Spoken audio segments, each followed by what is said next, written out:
after the first Grand Prix of 1988 in Brazil, the Formula One scene comes to Europe for the San Marino Grand Prix at Imola in Italy. But it's a very different scene here. Different type of circuit, different weather conditions. It's overcast at the moment and rain is threatening. But like Brazil, McLaren have dominated practice here at Imola. Prost won easily in Rio in the brand new McLaren Honda, so every other team has been trying to close the gap. But here in Italy, the gap is even bigger. The two McLarens crushingly dominating practice. Ayrton Senna, his second pole of the year, ahead of his teammate double world champion Alain Prost, and an astounding 3.3 seconds faster than the third man, Nelson Piquet. So it looks like a McLaren whitewash, but who knows? As ever, though, here at Imola, there's been plenty happening in the pit lane.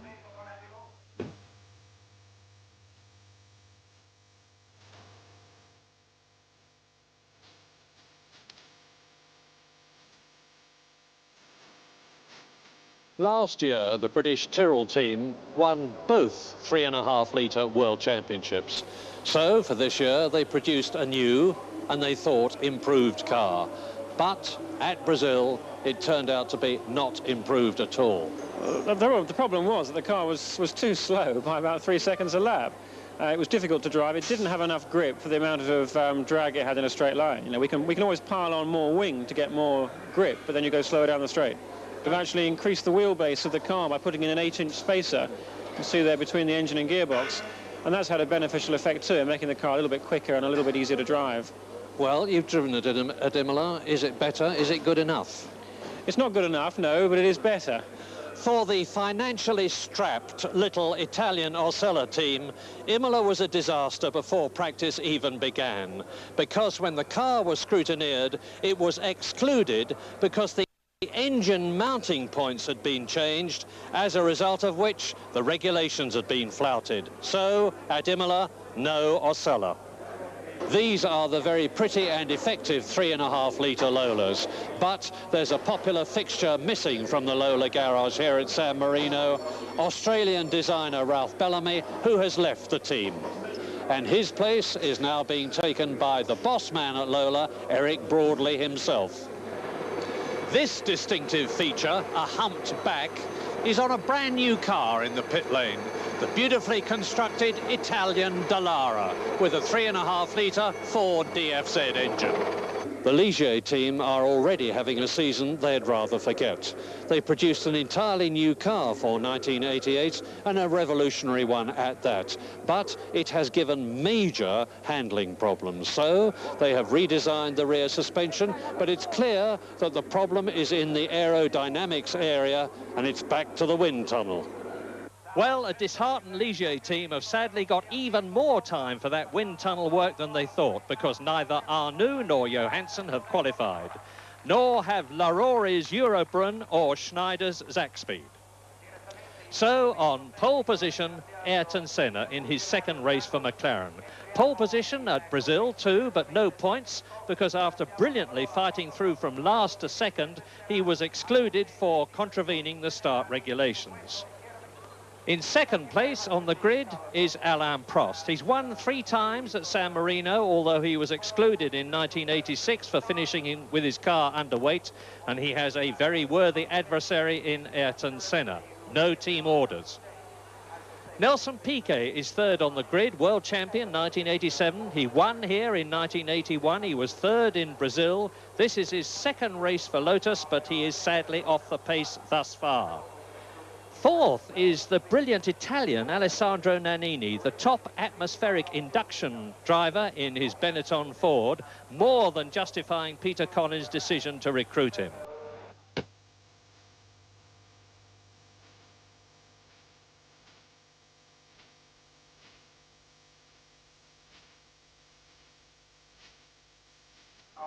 But a lowly 11th, Nigel Mansell. This is his lowest starting position for 42 consecutive races after problems setting up the new Williams reactive suspension.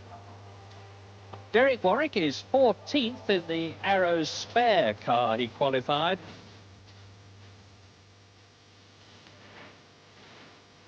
Julian Bailey has qualified for his first Grand Prix in the Tyrrell, in spite of the fact that it is still handling very badly.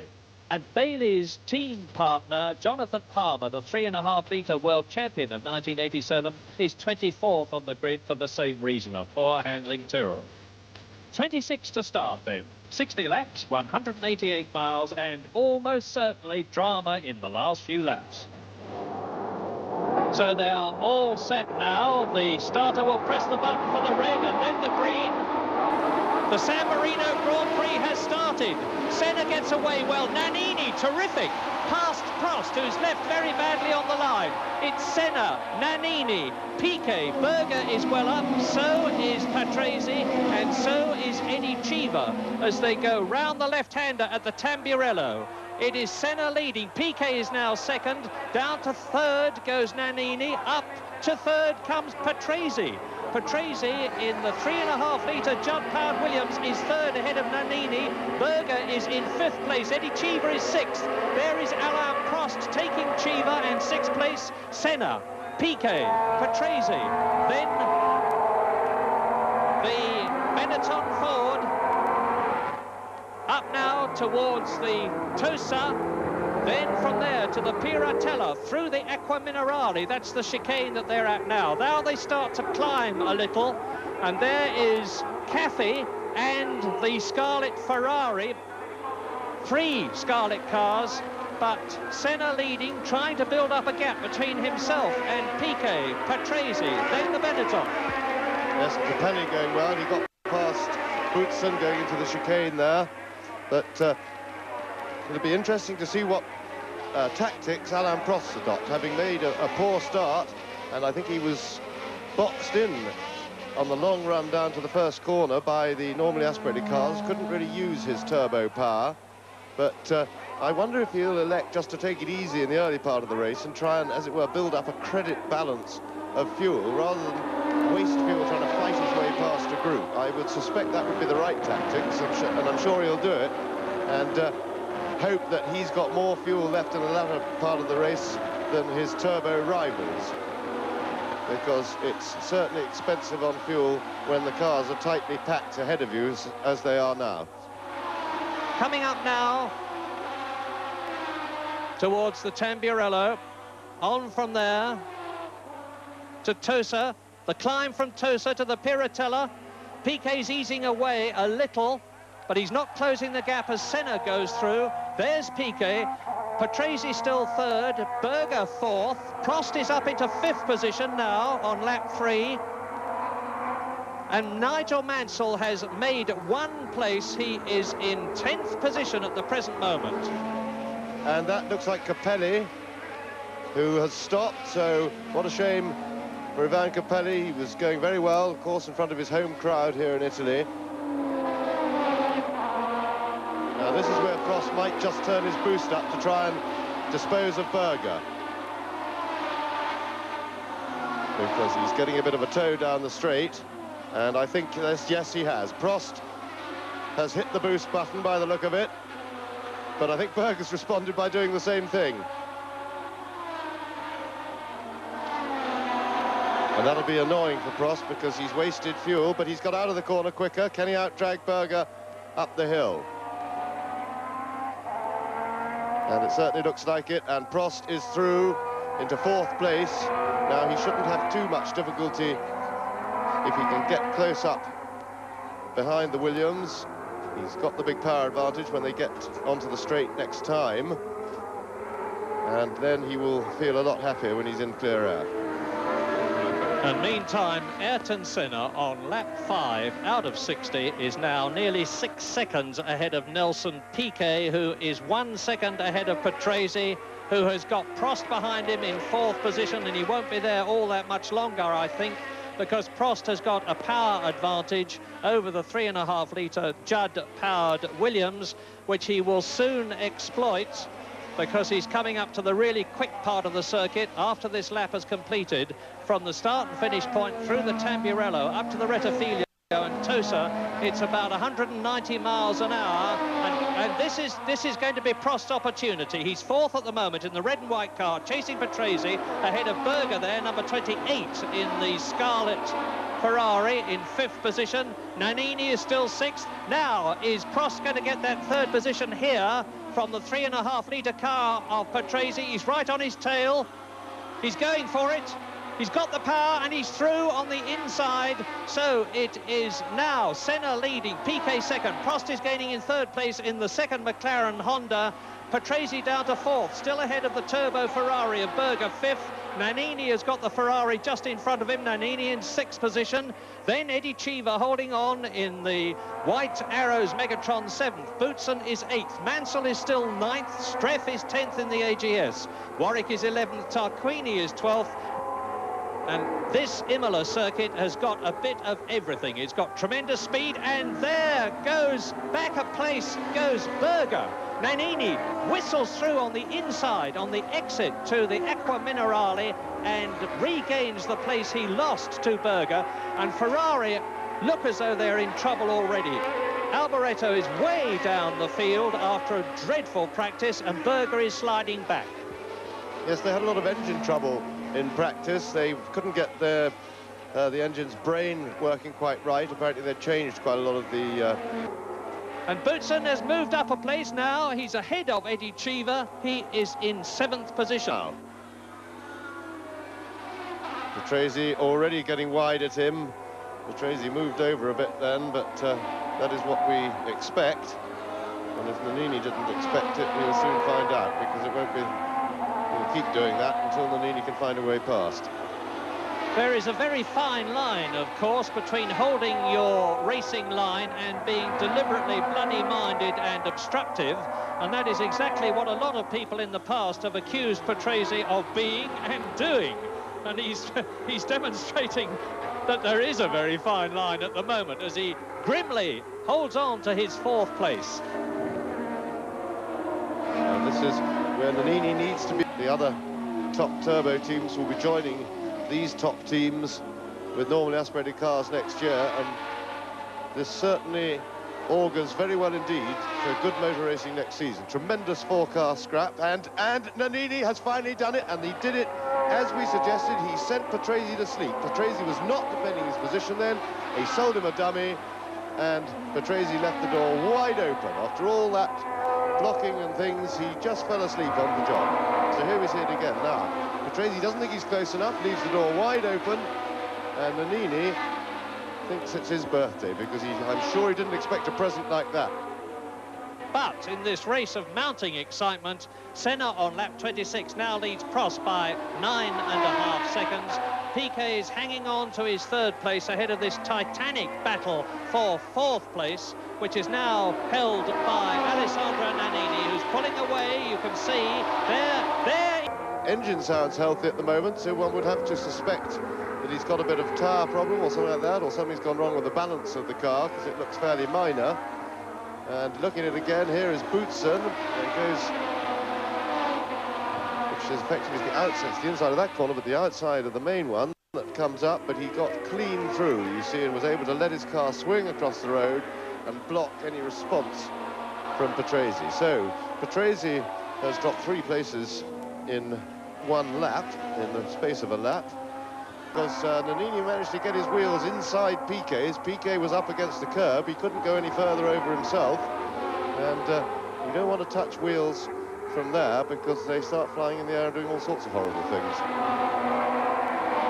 So there you see confirmation of Prost's another fastest lap. That's 2 on the trot. He's been bringing the times down, and he's now got the gap back out under 10 seconds. It's 9. Mistake by Boutsen. He went in a bit quick, and he's pushing Mansell onto the grass, which is naughty by his standards, and he's only got Nannini now to go to the top of the atmosphere cars. But meanwhile, I think Nannini's got a lot more speed in him than he's being able to show at the moment, because Piquet is definitely holding them up. This is just the sort of drive that we expect from fighter Nigel Mansell, who's forced his way up from 11th to 5th place. He started in 11th place because it was difficult for him to get the reactive suspension of his Williams absolutely right. Now he's come up to 5th position by getting ahead of Boutsen. Race order on lap 34 in this 60-lap race. Senna leading Prost by 9.5 seconds. Piquet is 40 seconds behind Prost. Nannini is right behind Piquet. He's not quite close enough, you see. He just can't quite. He needs to be really only going to get bigger and bigger, and at some stage he's going to have to compensate and turn his boost right down. So Piquet lapping now quicker than he's done at any stage before in the race, which also might lend a suspicion that he's turned up his boost. That's not to say that he has, because remember, the cars all will go steadily quicker anyway during the race as the very heavy fuel load comes down. It's when they start a Grand Prix, they're well over half, or certainly the normally aspirated cars with their unlimited fuel, they're well over half as heavy again as when they finish the race empty. And that, of course, makes them quicker as they get lighter. But still, the Honda turbo power is telling, but it's under acceleration away from the corner that Piquet said, oops, and Nannini looks as if he lost it there. And he most certainly did. Nannini, bad mistake from Nannini, just let the back get away from him. And all the good work, or a lot of the good work, has gone out of the window. He's now dropped, he's just managed to get it going before Berger arrived, but he's back behind Patrese as well. Yes, down to 7th place, but of course in the process Nigel Mansell gains a place. There is Senna working his way through the traffic now. Prost, the gap to Prost still just over 11 seconds. They're both in a bit of traffic, but completely a race entirely of their own. And really, the theory that I was mentioning earlier, that mumblings from Lotus, that they felt that Nakajima hadn't got any quicker, therefore they concluded that Piquet was a lot slower than Senna, having had that for comparison last year. It's a view that I share, and it's a view I think that probably Nelson Piquet shares, although he wouldn't tell anybody, because that might well explain his extraordinary public histrionics about Senna during the winter and about everything in general, in that having won the World Championship, he just seems to have become a very angry man. But I strongly... They're not up to the Honda engine in the way that the McLaren is. Mansell can do nothing about it, but tries to go round the outside of him. Boutsen right up behind Mansell. This is the battle for 3rd place. 3rd Piquet and the Yellow Lotus. 4th Mansell, 5th Boutsen, 3 different makes of car. And meantime, Riccardo Patrese is charging in 7th place. He is now just over 7 seconds behind the 6th place man, and there he is. It is, of course, Alessandro Nannini going into the Acqua Minerale bends. Now they climb up from the right-hander to the Variante Alta, and Mansell is passed by both Boutsen and Nannini. Well, that was a definite problem, unless he just missed gears and got a box for a neutral, and he went out of shot, but looked like he got a serious problem there, Mansell. We didn't pan wide to see where he disappeared to. And there is Nigel Mansell cruising in, obviously in trouble, but a very encouraging race for him, I'm sure. Yes, and also a very discouraging one, of course. A brilliant drive coming up from 11th to that 4th position, but terribly disheartening. I wonder if his engine has let go. I have little doubt that it will not be his last. And it's, I'm sure, the start of a season-long battle for supremacy between him and his teammate Alain Prost, who said just a day or so ago, I have never had as dedicated a teammate against me as Ayrton Senna is. But he is fair. Senna, 4th place Thierry Boutsen, but in the very closing stages of the race, Gerhard Berger took Alessandro Nannini and 5th place, but the Benettons have both finished in the top 6. Eddie Cheever 7th, Nakajima 8th, Derek Warwick in 9th place, Streff in 10th position, Louis Sala in 11th place, Dalmas in 12th. Riccardo Patrese dropped right back to 13th position, Jonathan Palmer finished 14th, Maurizio Gugelmin 15th, Campos 16th, Alio 17th, and Modena in 18th position.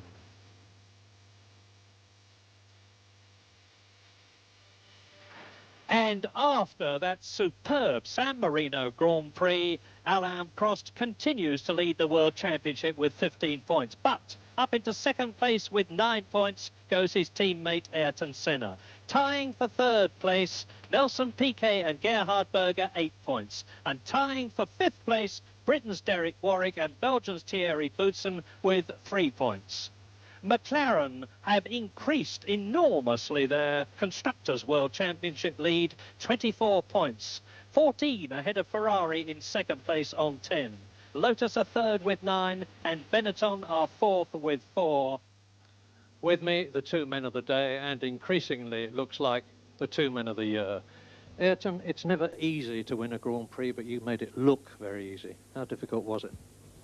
Oh, of course, it's never easy, especially when you run together with Alain.